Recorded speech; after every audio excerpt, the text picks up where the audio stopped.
If you look at all of these things very closely, it might remind you that you are given a very limited time. You never knew what might happen the very second. You might be sitting beside your loved one today, and tomorrow they might be away, taken away from you. Because the times and kings are appointed by the Creator who created you and I. The times are in His hands. He's the one who sets the rulers. He's the one who's going to call you back home. And if you're not living a life of legacy and not getting that meaning for your life, I'm going to tell you something.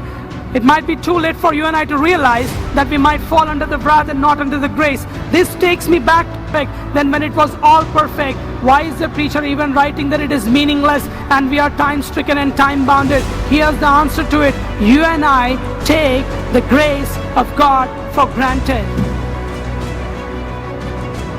Listen very carefully. You and I take the grace of God for granted. You play along the lines of your own life. You fashion your own life and try to bring God into that box, and you start playing demigod, and you try to understand and think He's going to take it for grace, and then He's going to take me and give me whatever I ever desire for. No, it's not going to work like that. Because if you go back to the book of Genesis and see the life of Adam, the moment he sinned, God casted him away from the Garden of Eden. What I'm going to try to say is this: if you are still living in that debauched life, it is no more gonna God come to your rescue. You might think He paid for my sins once for all. No, it is not like that. If that is the case, then why in the hell that God created that place called hell?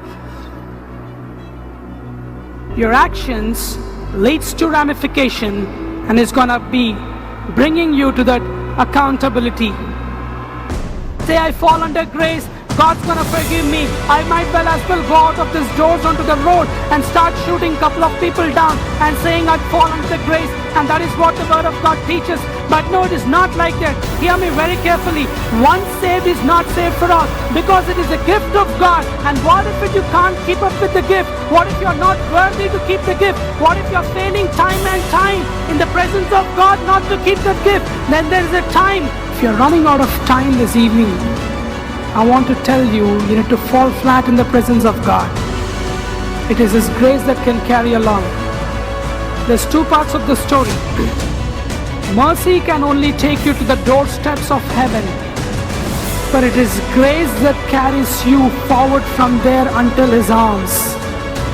And if you're not having that undeniable grace in your life, then time might run out, and next year it might be your coffin or mine.